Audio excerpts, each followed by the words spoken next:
Have you ever had a feeling deep in your gut? A little whisper that told you to turn left instead of right, or to call a friend you hadn't spoken to in years. We all have that inner knowing, that beautiful guiding voice we call intuition. So many times we push it aside, telling ourselves it's just our imagination. But what if I told you that this voice is your greatest superpower?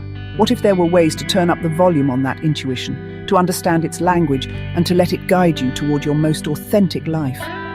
This is the journey we are starting today, a journey into the heart of divination. It's not about predicting a future that is set in stone.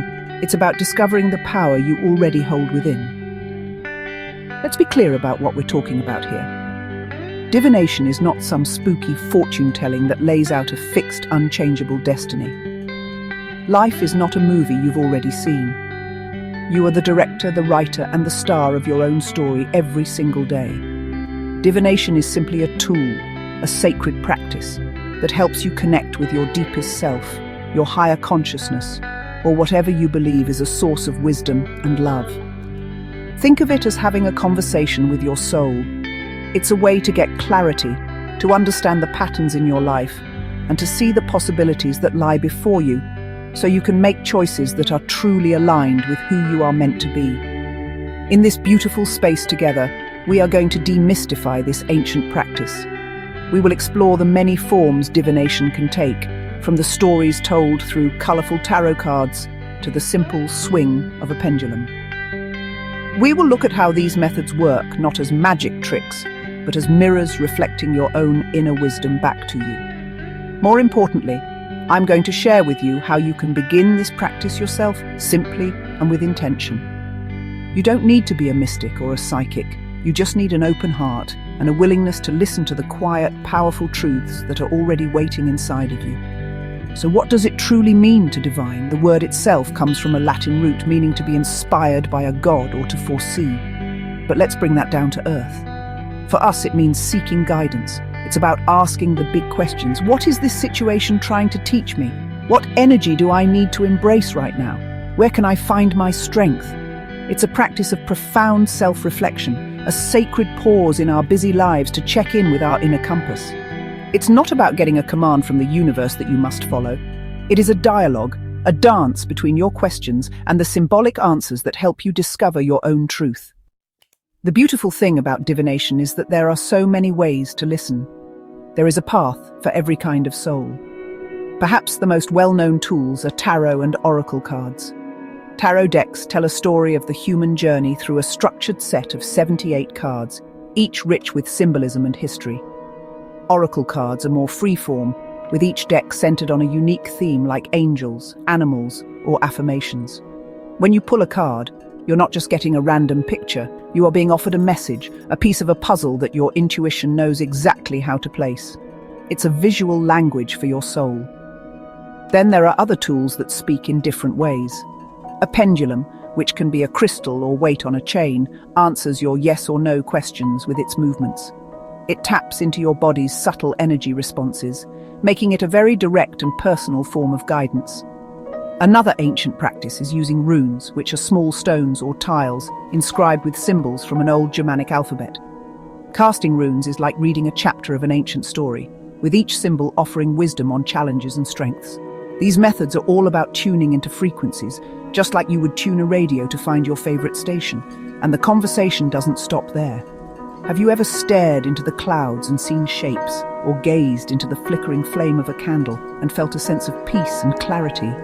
That is the essence of scrying. Using a reflective surface like a crystal ball, a bowl of water, or a mirror to quiet the conscious mind and allow intuitive images and insights to surface. For those who connect through words, there is automatic writing, where you allow your hand to move across the page without conscious thought, letting your subconscious or higher self speak directly. It's like taking dictation from your soul, and the wisdom that can flow through is truly profound. There are countless other traditions from all over the world, each with its own unique beauty.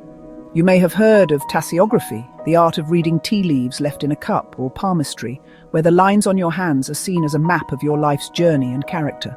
While these can be wonderful practices, they often require a bit more detailed study.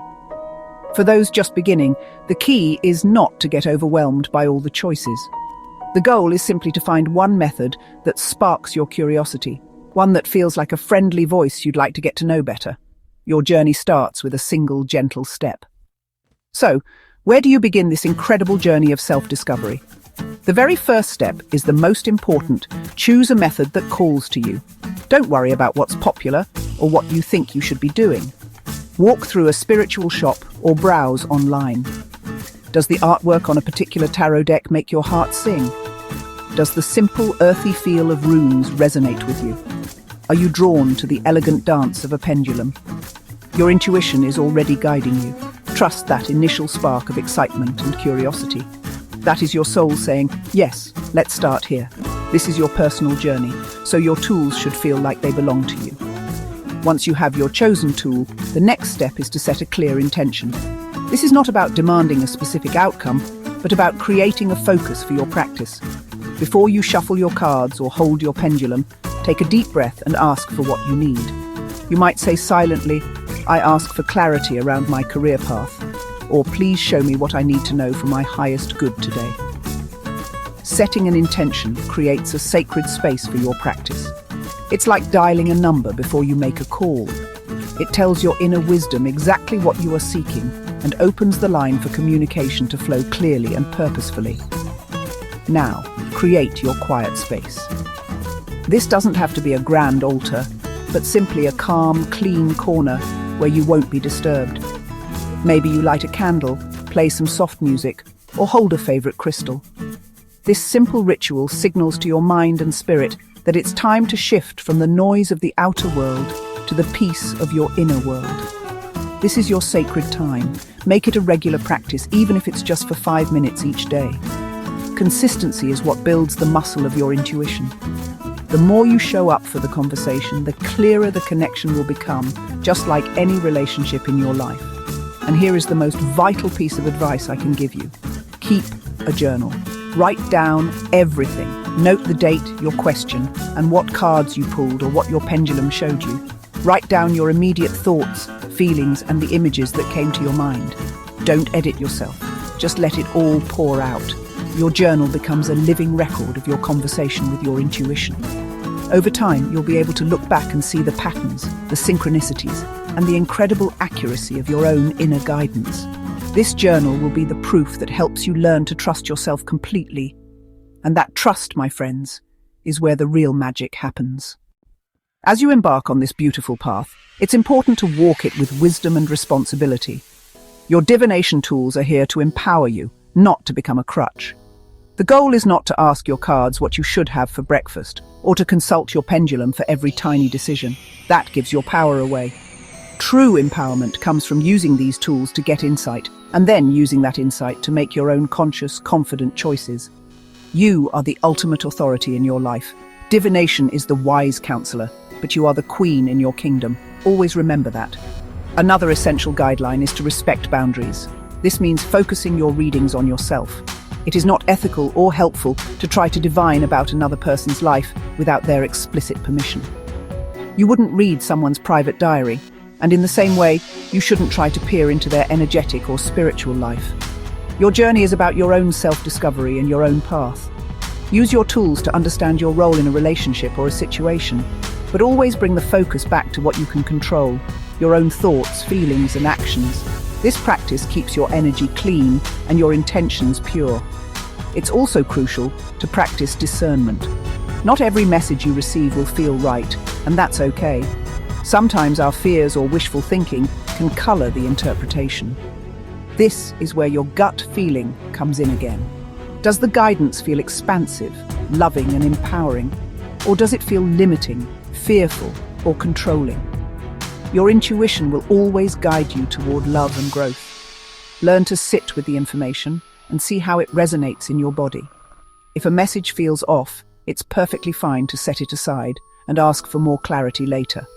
You're in a co-creative partnership with the universe, not taking orders.